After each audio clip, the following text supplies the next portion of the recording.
kami ngayon sa airport at babalik na kami sa pinanggalingan namin sa Colombia. Bye-bye, Terry. Dito na kami nakapila. Sana hindi lagpas ng 20 kg yung mga bagelya namin kasi hanggang 20 kg lang.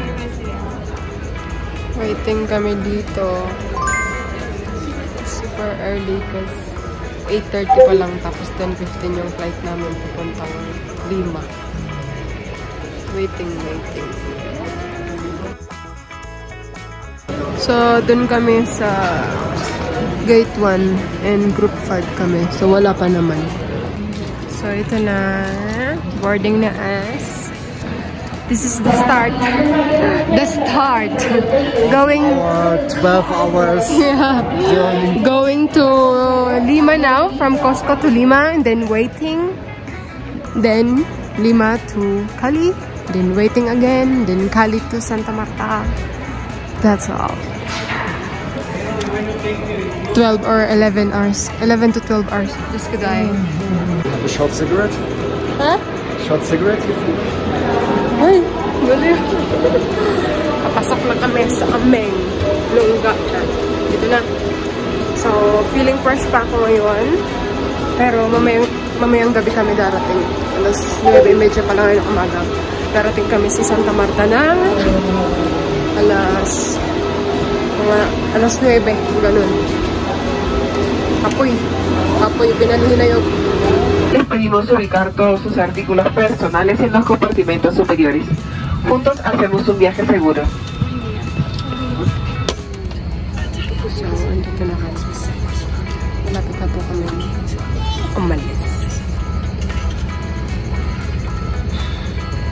Movido durante el vuelo y teniendo la precaución de retirarlo utilizando ambas manos.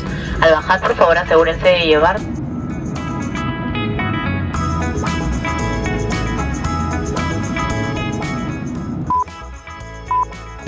So, kakalabas lang namin sa lungga. Charot. Kakalabas lang namin. Dito na kami sa Lima. So, Tom Goods na kami, bash. Welcome to the Gray City of Pilar. Laging maulap dito. Kapoy, ginoo ko.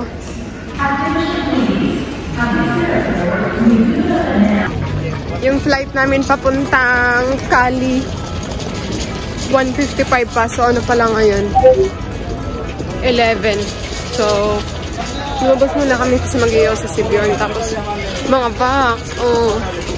Maula pa din dito talaga sa Lima. Malamig din, pero pangat talaga. Laging maulap dito. Boarding na naman kami. Papuntang Cali. So, wait lang kami kasi group 6 kami. A few moments later.